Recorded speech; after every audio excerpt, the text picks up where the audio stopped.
family. My mom became a nurse, and she was the driving force for getting us out here to the United States. She always wanted her children to have a better life than the way she grew up. She settled in East New York initially, and then brought my dad over kicking and screaming because he was a big shot dentist in a small town in India down here to Brooklyn. Went to public school my whole life. NYU undergrad, and I broke my mom's heart when I just thank you. We got a fellow violent in the room. Broke my okay. We could call it a bobcat. It's really a violent. Come on. Broke my mom's heart when I went to Hofstra Law because she realized at that point I would never be the doctor that she wanted me to be. But my conception of what a lawyer isn't one of those guys that are making a ton of money. It was someone that fights for the little guy. And in law school, I realized that I wanted to be in public service. My mom had worked for Coney Island Hospital for over 30 years serving the public. My dad had worked at the same hospital for over 15 years. And I realized that being a prosecutor would be the best way to litigate, get out in front of a courtroom, but also fight for victims and make communities safer. In 2004, I was hired by Robert Morgenthau, who is regarded as one of the greatest prosecutors in the country. And I spent 8 years in that office doing cold case homicides, narcotics, and gangs. It was while I was in the Manhattan DA's office that I got assigned to a specialized task force that combated narcotics crimes in the 5 boroughs. And I took that chance as a Brooklyn boy to start doing some Brooklyn cases. The Housing Preservation Development Unit of the city came to us and said, we have this housing project in Brownsville called Noble Drew Ali. It had 380 housing units, only 100 of which were legally occupied. This was a place that was rated one of the 10 most dangerous places in New York City. It was a place in 2006 that if there was a 911 call, you needed 3 cop cars to go. There was one entrance in, one entrance out, and when cops came, air mail would get thrown down from the buildings. This was a place that the agency came to our office and said, look, the Brooklyn DA's office isn't doing a great job there. It's a revolving door.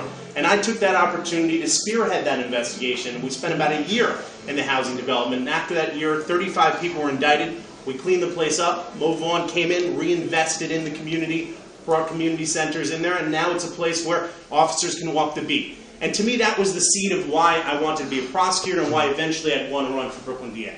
And when I started looking at the ground, I started to see problems here in Brooklyn.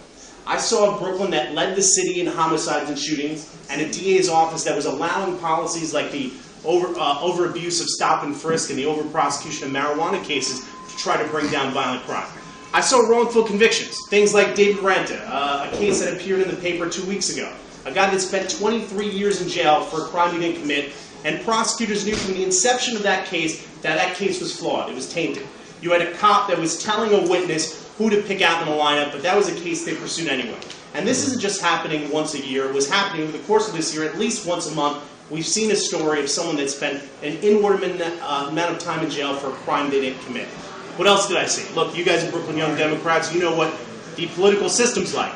We saw guys like Vito Lopez rise under D.A. Hines.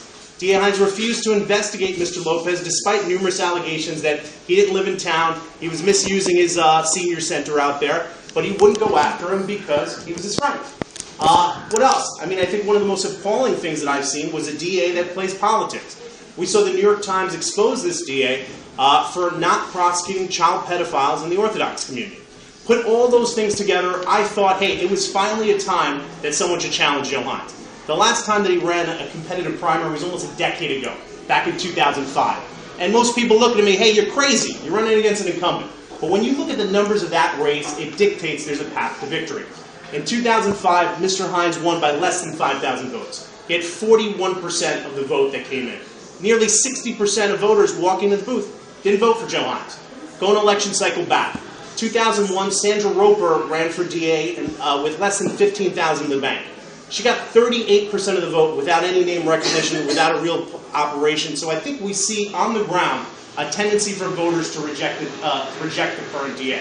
But we've got to wake up. I think most people, I've been on the campaign trail now for about 6 months. When I'm on a subway stop, people don't even realize that the DA is an elected position. They think the governor appoints the DA.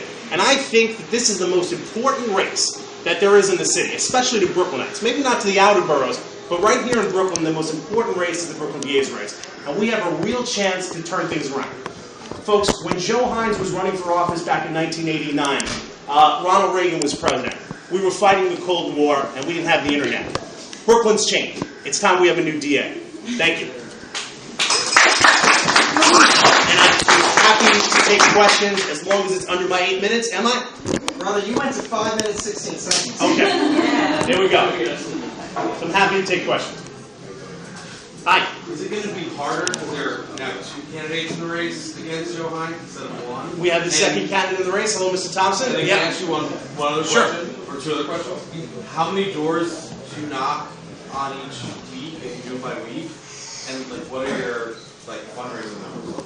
Okay, it's almost impossible to knock on every door in Brooklyn. First of all, you got to realize this: we have 2.8 million 2.8 million people registered in Brooklyn, 800,000 registered Democrats, and a primary is about 100,000 of those 800,000 come. Maybe we're going to have an uptick because it's about 140,000, but still, even given that, it'd be ginormous to try to knock on every door. So what we do is we try to get out to groups like this and tell you guys, a grassroots effort, tell your friends, tell people that are registered, this is an important race to get involved. Fundraising numbers, we're doing pretty well. I mean, for a guy that's been in the DA's office for the last 8 years, our first filing numbers for a 6-month mark was about 210 grand. So, you know, it's looking good. It could be better. As always, I wish I was born rich or hit the lottery, but that's not happening. So I'm on the ground hustling. Next. Hi. How's it going? First of all, thanks for coming out and taking the time to speak to us tonight, and thank you for your service as a prosecutor. Thank you.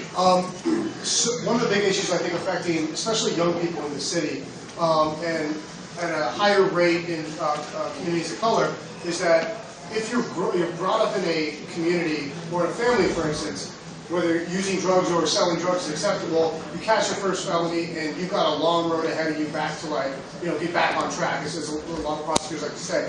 What's your take on reentry initiatives and specifically drug treatment versus drug use, and how you're going to treat drug users and first-time drug sellers in terms of giving them an option other than just prison? You know, as a prosecutor, you realize a couple things, especially out in Brooklyn. First of all, we've got this terrible cradle to state prison pipeline that we've got to break. We've got $1 million blocks in Brooklyn where we've spent almost $1 million in certain neighborhoods to incarcerate folks rather than reinvesting in the community. As a DA, unfortunately, you don't have a lot of say into a lot of the social programs, but I would use my political hat to advocate for a lot of social. Look, a lot of that crime, particularly drugs, is economically related. The fact that the schools are failing, there's a breakdown in the family, and what do people do? They sell drugs. I'm all in favor for alternatives to incarceration, particularly for nonviolent offenders. But I think we really need to analyze what programs are currently working. I mean, we don't know right now which programs are actually in effect. We have a DA that's saying he's got a ton of alternatives to incarceration, but we don't know how effective those programs are. We're relying on Joe Hines to tell us how effective those programs are. So I would take a hard look on what programs are out there, but I'd take it a step further. I think we need to find programs for young kids in terms of violent crime. Because a lot of times we have young children, 14, 15, that commit a violent act, and there's not a lot of programs out for young people that have committed a violent crime. So we need to find people that have programs existing, encourage those programs to get people off the right track. Because a criminal record, let's face it, and that's why I think stop and frisk in marijuana is so important. Because what is stop and frisk? Well, a lot of times police officers use the justification of marijuana, the recovery of marijuana, to say, hey, I stopped you, I recovered marijuana. Look, I found what I was looking for. And if there's a distinction in the law, if you have marijuana in your pocket, it's a violation. If you have marijuana out, it's a crime. And what we've seen is an inordinate amount of minorities being convicted with crimes like marijuana. And what does that do? You can't even get a job as a stock boy when you have a conviction like that. So we have to change that. I'll tell you, day one, as district attorney, I would change that marijuana policy. If you have marijuana, a small amount of marijuana out in plain view, we treat it the same as if it was in your pocket. Violation. The DA can do that. And I think we have to start being a little more progressive about some of the programs out there. Hi. How you doing? Thanks for coming out tonight. Thank you. The mayor said something of particular interest yesterday in light of the attacks in Boston, which was essentially using an act of potentially of terrorism as part of the justification for his policies in stop and frisk. I wonder what you think of as the appropriate balance between keeping the residents of Brooklyn safe and protecting civil liberties. I think it's a simple policy. Tell the police to follow the law. Stop and frisk shouldn't be racial profiling. If police officers have reasonable suspicion to stop someone for criminal activity, stop them. But if we're think about this. You can go to a high crime area where there's a lot of shootings, right? And when you see a lot of shootings, hey, there's a lot of guns in the neighborhood, right? Does that mean we could kick in the door of everyone's apartment building because there's a high amount of crime out there? No, we can't do that. Why? Because we have a constitution. And as DA, I would say that we have to follow the line. But take it a step further. It's not just, you can't just critique stop and frisk and not provide answers. What I like to say is we need to change the approach that we have now and turn it to an intelligence-based approach.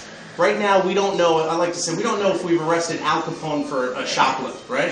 If someone's arrested right now, there's just a breakdown in information. You have a local precinct that governs this particular area. The guys on the ground are in uniform, and then you have the detectives that are in the suits that investigate more serious crime. A lot of times, those police officers on the ground don't share the crime information with the officers in the suit.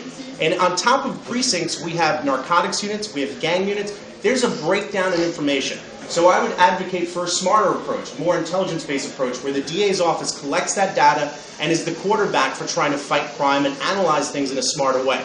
If we know Al Capone's arrested for a shoplift, he shouldn't be getting a time served for coming right out and stealing something. We should paint the full picture of who that person is and what his role is in the criminal justice system. And we can't do that right now because we don't have the infrastructure in place, because we've had a DA that's kind of stuck along with the same policy he's had for the last 23 years.